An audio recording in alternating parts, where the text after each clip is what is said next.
Okay, everybody, well, welcome. It's Monday night. I hope everybody had an excellent start to their week number 3 on our hashtag weBVolume contest.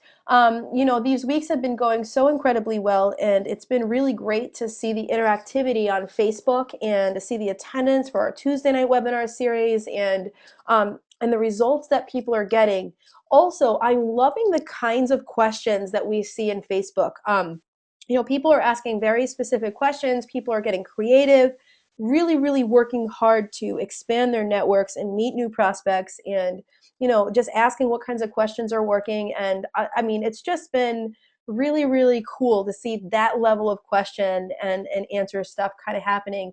Huge shout out to Russell Polo, who's just so active and our weeks have been so busy, and at the end of the day or the beginning of the day is when I generally log on to that page and try and answer and monitor and see what questions were answered and which ones weren't. And Russell Polo has just really been amazing. Just so great to see somebody with that kind of experience who's competing in this contest actually give so much of his time and his experience and his advice. So if you get a chance to thank Russell Polo, I definitely would. And if he happens to comment on your post, just know like he's an awesome trainer, an awesome web center owner. Him and his wife Trista are just incredible web center owners and distributors in the Northeast, and I really appreciate that effort. So I just wanted to say that on tonight's webinar.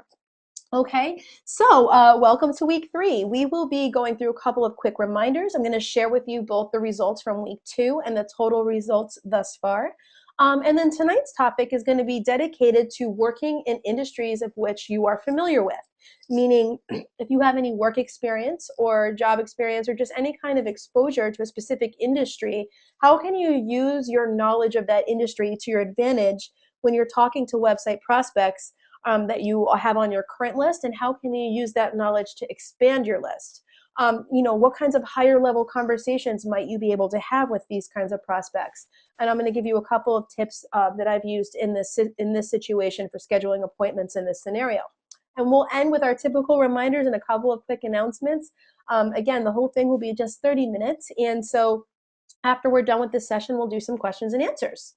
A couple of quick reminders. These webinars are being recorded, and all successful recordings, along with the accompanying PDF copy of the PowerPoint, are being made available on weBVolumecontest.com by clicking on Webinars and Support.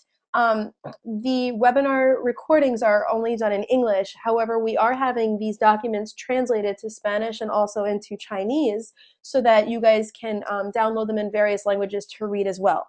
The question and answer sessions are not recorded, so if you want to catch those, you have to be on the live session. This week was really, really a lot better. When you are reporting your results on Fridays, please remember to only report numbers, right? We don't, if it's asking for how many appointments you scheduled, just write the number. If it was 8, write 8, but please don't label that as 8 appointments with Frank. I don't want to know the names because I have to actually go in and delete all those words. It would be really helpful if you only used words for 2 fields. One was if you hit a pin level, let me know which one. And 2 was if you have any notes or comments at the end, obviously you can use words for that. Okay, and again, the Facebook, the questions are great, the responses are great. Continue to interact. I'm telling you guys, every single time we've ever done a fast track or anything like this, the people that engage the most and are visible and are asking their questions are the ones that are getting the results. So, if you're unsure, or if you just need a little bit of encouragement or whatever, or advice on how to approach a specific scenario, go ahead and post in the Facebook group. Everybody's very active there and everybody's very willing to help. So I really, really encourage you to do that. All right, so let's look at the results from week 2 and the total results. So this is how I'm doing this. The top level of each section is the current week, and the bottom level is the total this far. I'm just going to do it that way every week so you could see the comparison. So in week 2, you could see that there were 2,427 contacts made, a ton of appointments set. Just a quick clarification. This is referring to how many appointments were set to show the plan or to go over the business on franchise expansion type of appointments, right? WS stands for website appointments that you set. WCO stands for Web Center Owner Appointments that you set. This is a prospecting effort. If you set an appointment to share the Web Center opportunity with a potential distributor or a distributor in your organization that could major in web centers, that's where you would put that. Next to that, you see the completed appointments, plans that were shown, Web Center owner overviews that were shown, website appointments that were completed, right? So you can see that we're measuring appointments set versus appointments completed. That's very important information for us to evaluate so that we can identify where we're excelling and where we need to improve. So, for a total so far in the first 2 weeks, there were almost 5,000 contacts made. That's incredible. I mean, that's just really, really phenomenal stuff. A lot of 1,000 appointments were set, 413 website appointments were set. That doesn't mean that they were set and conducted. Those were set appointments. So there's going to be some follow-up. There's going to be some confirmation that needs to happen there. And there are going to be people that don't show up. Who cares? Keep setting the appointments because this is a numbers game, guys. If you set the appointments and you set so many appointments and you don't throw all your eggs in one basket, what you get is a nice healthy cycle of business growth where you have people that are always ready to pop and ready to buy. You have people that are in the evaluation process, and you have people that you're still ready to introduce. You always want to have all three of those things happening simultaneously, and that's part of what the first 3 to 4 weeks of the contest is really all about. It's about getting that cycle going, getting that momentum going so that you can be in that situation where you have all three things happening at once, right? Because that's ultimately what you want. Don't make the mistake of when you set an appointment to stop prospecting. That's the worst thing that you can do because you don't know if that appointment's going to pan out. You don't know how long of follow-up that appointment is going to need before it closes. And if you would just keep prospecting, you would make money more often rather than just once every 6 to 8 weeks or however long it takes to close that particular person. Some people are quick, right? Like last week we talked about working with prospects that have a sense of urgency where the timing is right for them. So that's fine. You might have people that do buy a website on the first appointment or the second appointment or even the third, but other in sales in general, sales happen. This has nothing to do with web centers, but sales happen on the 6th to 8th contact, the follow-up, right? So you just have to keep that in mind, and not, again, you don't want to just throw all your eggs into that one basket and be waiting and waiting and waiting. Keep prospecting. And judging from these numbers up here in the blue, I can tell that people are doing that, and that's incredible. That's really, really a good thing. Below there, you could see that we made 10 website sales as a group last week. Sold at $10,000 with $6,150 in retail profit. There's also $31,857 in other Market America branded products that were sold. 14 personally sponsored. 135 tickets were purchased for MAIC 2014. 45 WCTs were attended. And that brings our totals up to some really incredible numbers for only 2 weeks of results. 34 total sales. $47,000 sale price, $30,000 in retail profit, $89,000 in product sales, 43 personally sponsored, 633 people going to international in August, and 94 WCTs attended. This is really, really big stuff, you guys. I'm really excited about the amount of people that have tickets in hand to get to international. I would love to see that number quadruple. If we could how cool would it be if we took up an entire section? It was all like weBVolume people, web center people that just blew their business out of the water on this contest and got like a ton of people to international. That's the secret, by the way. How many people can you get to the convention? All right, so we're going to move on. We're going to get into our training topic for tonight. And so before we get into the nuts and bolts of it, I want to give us a little bit of a reminder about prospecting for website sales, right? No, the reminder is simple. We kind of touched on this already, but please keep in mind that prospecting for websites is very similar process to prospecting for your business. Just think about when you show the plan, right? You show the plan to somebody, you don't ask them to sign up right away and or register their business right away, right? And generally they don't ask you that. And if they do, you still want to just maybe do one more follow-up appointment just to make sure you're working with the right people because your time is valuable, right? With website sales, I really don't like one call closes because I don't like decisions like this, advertising decisions that affect somebody's business to be made emotionally. I want them to get all of their questions answered, and I think that there's a value in that follow-up period, and there's a value in not pressuring somebody to buy the website on their first appointment. Now, when people are ready, they're ready. I'm not going to discourage somebody from buying a website on their first appointment. I would never do that. But I just want everybody to understand that the goal is to have a client for life. And to do that, you need to build value, and you need to let them know that you respect them and that you're in this to help them, and that that you're not rushing them, and that you're not just another sale to them, right? Or that or vice versa, right? That's very, very important thing to communicate. Because nobody wants to deal with someone that's a client and they made the decision too quickly. They didn't get their questions answered. They didn't really know what they were doing, and then they don't want to be a client anymore. That's not a good experience for anybody involved. So just again, respect the process. Don't rush the process, and also understand the process, that the follow-up and the timing is critical, and you need to engage in that. If you don't engage in that, you can't just look at this like, a hippie and just say, oh, it'll happen when it happens, when they're ready. That's not what I'm saying. What I'm saying is respect the process, do the follow-up, get the questions answered for your people, and that's very important. All right, so who should you be prospecting for website sales? Well, in week 1, we really talked about the value of prospecting inside of your warm market, people that you already know, people you do business with, people that you know that own businesses or work for businesses, right? And we use the names list generator right out of the Web Center Getting Started guide. Just so you guys know, that is something you should be using throughout the entire period.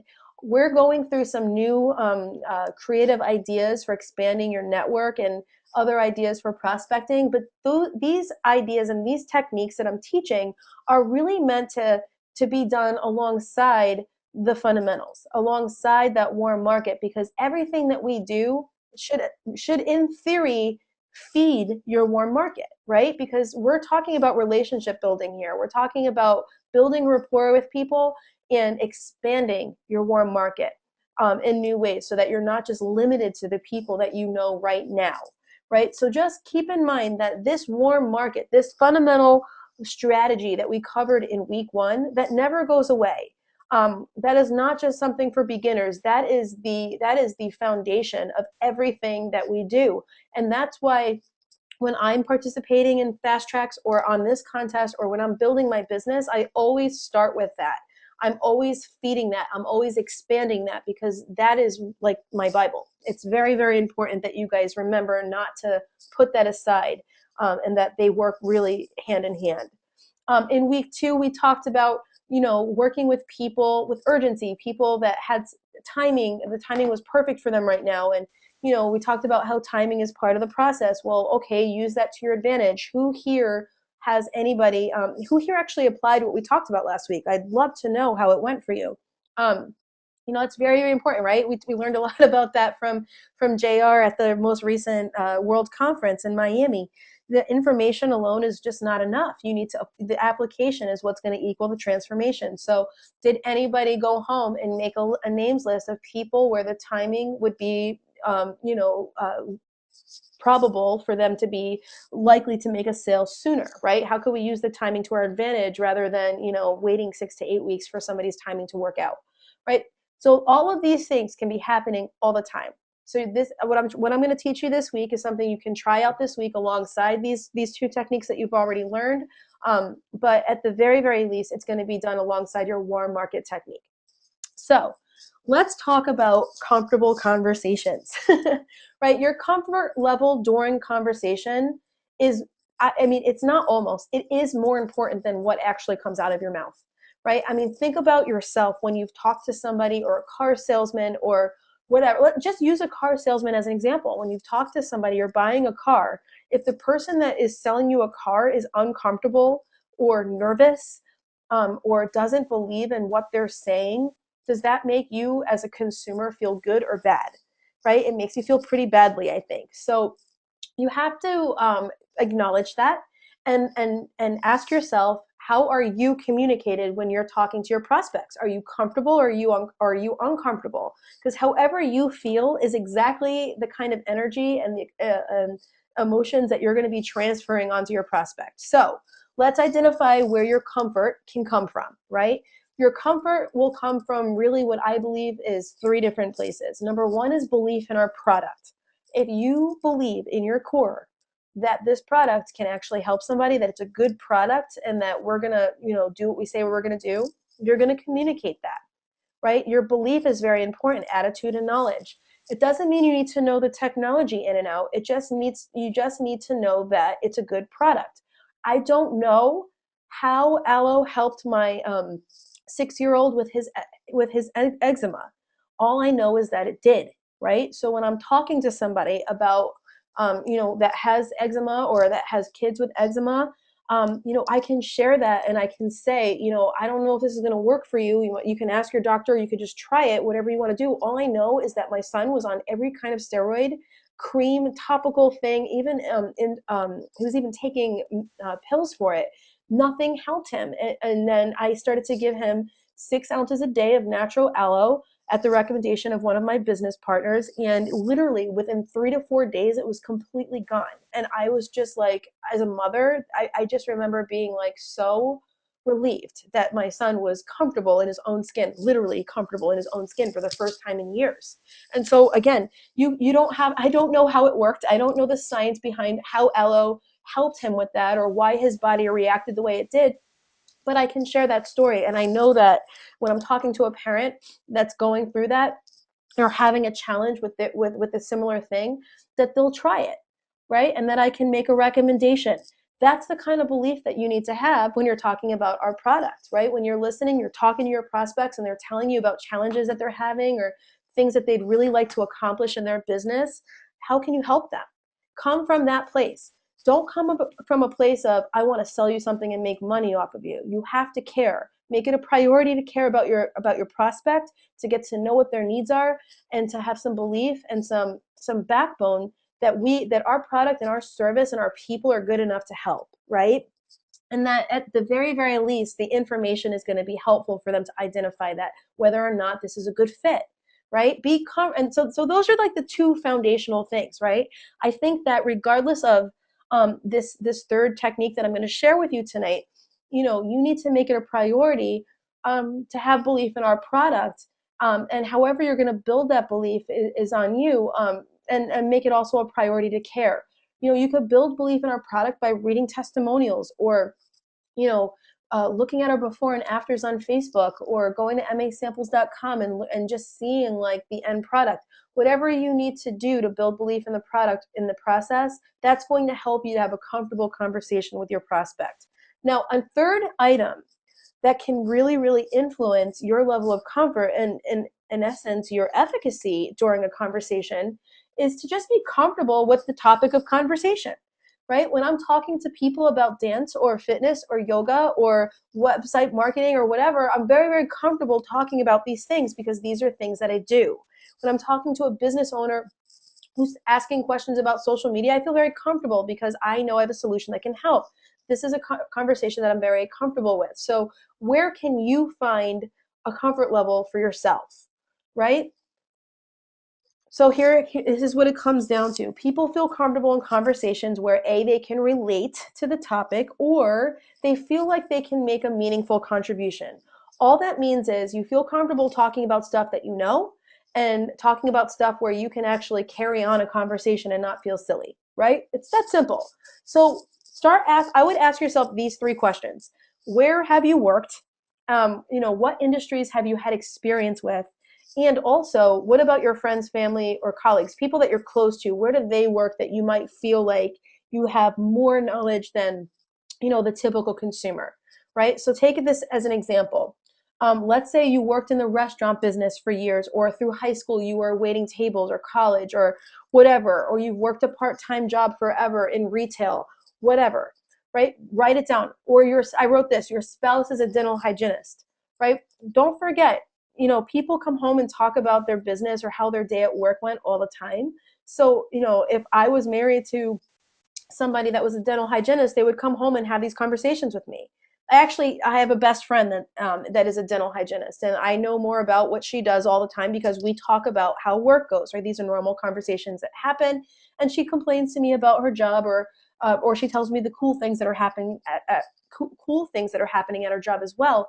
But these are just the point is this. These are industries that you're familiar with because you have experience in them, right? Also think about processes that you've been through that maybe you've gotten a little bit more education, or you have something that you could relate to. So if you ever had your kitchen redone or bathroom redone, or you have lawn service done or whatever, right? You probably are more educated than a homeowner that didn't have those things done to their homes, right? Just because you're part of the process.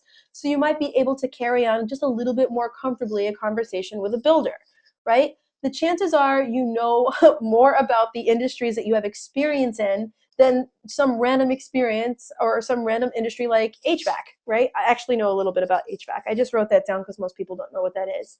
Heating and air conditioning. But so just write that down and ask yourself these questions. I'm going to talk about the application of this. All right.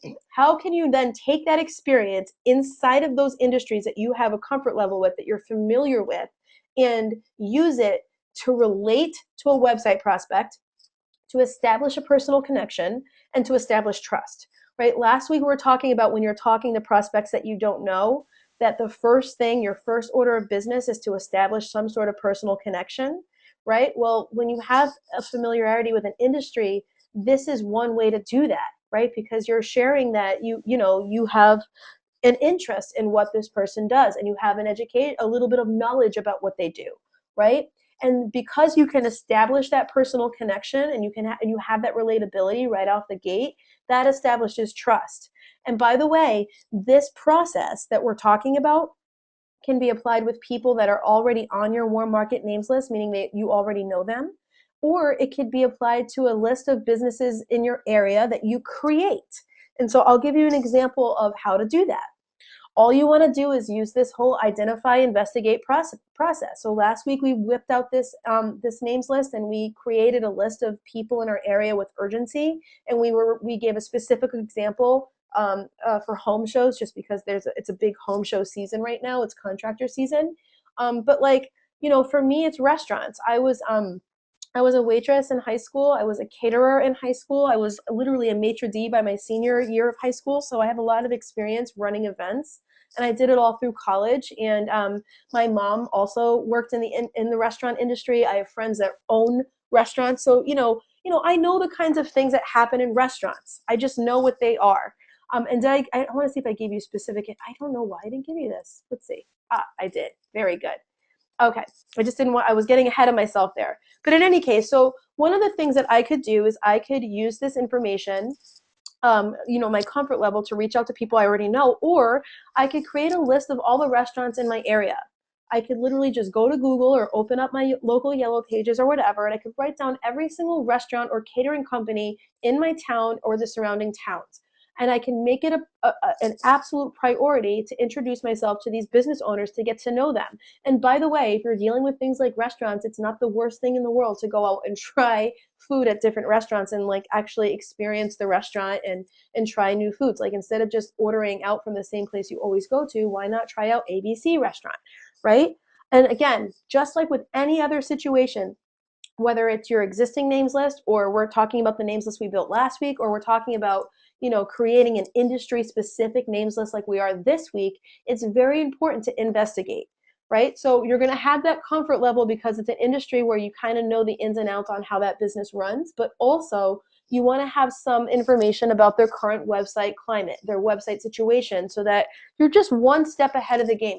Guys, by the way, having this information also contributes to your comfort level, right? So when you have information about whether their site is currently updated, or if it's any good, or if they're using social media, and you find that there's a very obvious need for updating, your level of excitement to reach out goes up, and your comfort level goes up, because you can help. And again, where does comfort come from?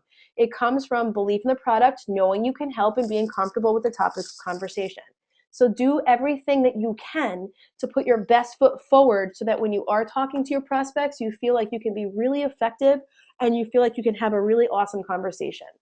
All right, so now that you have your list made, you can make an initial contact either by dropping in or just picking up the phone. And just like with last week, your initial contact, we're going to give you, in this example where you actually walk into the establishment, is to establish a connection, right? First of all, you're gonna probably talk to like a maitre d' or a hostess or somebody that works there, but just go in, introduce yourself, and if you're eating, have some food. If not, just say, hey, I actually work in the area, I own a local company, or I work with a great company, I noticed you guys, and I was just wondering, do you guys actually have a website? Just ask questions, start a conversation. How's business been? I never knew you guys were here. um, and I was just walking by and noticed you. Or even if obviously it was a planned thing, you could say what you want to say, right? And your goal when you actually drop in is to, like I said, first order of business, establish a connection, some sort of personal connection, relatability, whatever. The second order of business is to schedule some sort of appointment. Now, I always shoot to just schedule a full out website appointment. And when I do schedule the website appointment, I let them know that I'll give them a call and I'll just have a couple of questions to get them, to do some intake so that the appointment will be customized to them, which is the 15-minute consultation. So I let them know that even if I am scheduling an appointment with my product specialist, that I'm going to call them up and I'm going to ask them a couple of questions. It won't take more than 10 to 15 minutes. By the way, this document is available for download on the MAWC411.com site. Now, if they're not willing to schedule an appointment with you, which if you've just met them, you just have to be prepared for the fact that they may not be ready to do that. You will have to follow up. One of the things that you could shoot for instead is a 15-minute consultation. Guys, conducting these 15-minute consults is so awesome because you don't actually have to answer any questions about our technology, but rather you're just intaking information. And something very, very magical happens. As you're asking people all these questions about their business and their current online marketing strategy, they start to get really excited about the prospect of growing their business, because generally people start businesses because they like it or because they're passionate about it. And so when they get to talk about it, and when someone's quiet and just listening to them talk about their business and how they're going to grow it, it's exciting for them. And then that sells the appointment for you. Does that make sense? So, scheduling a 15-minute consultation is not just some, oh, it wasn't good enough. No, no, no, no, no. It's an awesome middle step. That's actually why we created it. And by the way, the process on the phone looks exactly the same way. They're interchangeable. When I call, I mean, you have less time. If you're calling someone you don't know on the phone off of this list, understand this. You got 30 seconds to make a connection. If you can't be relatable in 30 seconds, or if you sound too crazy or not comfortable in your own skin, it's over. They're hanging up on you. So just be right away, introduce yourself, be friendly. Like I said last week, it helps if you smile when you talk when you're on the phone, because when you're smiling, you relax. And I'm telling you, it comes across in your voice. All right, let's talk quickly about the higher levels of conversations that you can have inside of industries you're comfortable with.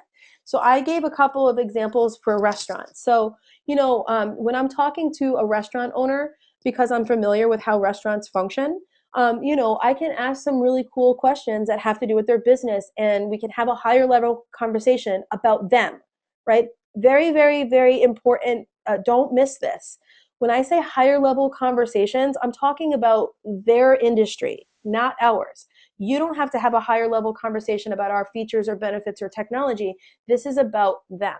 So restaurants, how's business been? How's your lunch rush? How's dinner going? How's your catering? Do you have a big order out business? Are people sharing, you guys with their friends? How are you tracking it? Do you have a lot of regulars or do you have a lot of walk-ins, right? How are you getting your specials of the day? A lot of restaurants, believe it or not, still fax their specials out to offices. Oh my gosh, I was in New Jersey this weekend and my accent is in full effect. I apologize. Anyway, but a lot of businesses, they still fax their specials, and that's really cool. I mean, it's effective for the office, but like, is that really effective, or is only for that group of people, right? Emailed, or are they social media posting their specials of the day? And these are conversations that I can get into with a restaurant owner to get them talking about their business, right? The more I get them talking about their business, the more opportunities I have to identify a need. All right. So then it comes down to, when I've had this kind of a higher level conversation and the conversation's been all about their business, now when I go to sell an appointment, my recommendation is going to be even more valuable to them, because they're going to say, well, this girl really knows my industry. I think she really might be able to help me because she knows what I need. Now, I'm not talking to him or her about technology, but again, because I'm familiar with their industry and because I was able to have an intelligent conversation about restaurants, then when I make a recommendation, they're going to think of it as a higher quality recommendation. Does that make sense? It's really, really a very magical thing. I don't know if that hit you yet, but I hope it does, because too many people obsess, web center owners obsess over the technology, but it's really about solving needs. It's really about listening and having conversations about other people, not about you, right? By the way, this knowledge is going to help you to overcome the objections and questions that come up too. And it's also still going to be geared towards selling the appointment. Don't confuse this process, like I said already, with selling features, right? We're not talking about features. We're not talking about our industries. We're talking about their industry, okay? So a couple of benefits that you can build value with. Again, not features, but benefits build value, not features. So issues, objections, or questions that might come up in a restaurant. Oh, I want to be able to get my specials out to more people, and I want to get it out faster. So I know that our system can do this, and I know how it can do this, but I'm not going to sell the feature. I'm going to sell the benefit. I'm going to say, listen, I know our system is designed to be easy to maintain, and it also comes with tools to help you do that, right? Notice how I didn't say we have an email marketing system, we have a mobile technology, we have a social media sharing tool, we have this, we have that. I'm not going to sell the feature, I'm going to sell the benefit, okay? I know our system is designed to help you accomplish that. Next one, most people are probably Googling me on their phones. Again, we have a solution for that. We have a mobile solution for that, right? Let's get an appointment so that we can get you the information that you need for how we can help you to accomplish that, right? But I fax my lunch specials. That's really cool, actually. A lot, offices probably really like that you do that. They probably rely on that. But wouldn't it be cool if more people could get it and even share it in real time on social media? Right? What about this? I get this a lot with restaurants, the cost of printing, because every time they, make a change to their menu, so many things have to get printed. There are menus inside, and by the way, these things are not cheap. They spend thousands of dollars getting printing done. And so wouldn't it be cool if you had an easier way to update it and get the information out fresh, right? Because your website was up to date. We have a solution for that. What about growing your brand? Using their regulars, right? People with restaurants generally are people that come often. Think about yourself. I have a couple of restaurants that I go to all the time, and that I recommend all the time, right? So wouldn't it be cool if you could use your regulars to essentially be walking advertisements for you, because you could have testimonials or online sharing? What about selling gift cards online? Or what about making it easier on your staff, right? Because your hostess doesn't have to be on the phone all the time, giving out directions or going over different menu options or prices or whatever for order out, right? These are cool conversations that we can get into. But here's the point, you guys. Again, you're not selling specific features. You're selling the benefit that we can help them with that, right? By saying something as simple as, listen, we have a solution for that. When can you meet? I'd love for a product specialist to talk to you about how we can accomplish that for you using our system. And schedule the appointment. It's always going to come down to scheduling and selling appointments. You cannot sell a website in 5 minutes. You cannot sell a website in 2 minutes over the phone. Sell the appointment. Sell the fact that you care, and sell the fact that you can help. And again, by having a little bit of familiarity within specific industries, whatever that industry is for you, it's just going to make it so much more comfortable for you to talk to your prospects. Couple of quick last minute tips, and then we're gonna wrap up. Again, you're selling the appointment. Don't lose sight of that. Talk to them in terms of how you can help with their specific needs, not in terms of technology, not in terms of features. It helps if you have the 15-minute consultation in front of you, so that if you draw a blank, you can have some good questions to ask. And the questions on there are really designed to help you do some good data mining, so you can identify some very specific needs and what the current climate is for their online marketing strategy.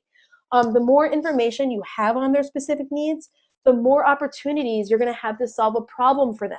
And so that's a really high quality appointment. We talk about qualified appointments. Guys, qualified appointments are people that have the decision makers on there, and people that have a specific need that we can actually solve.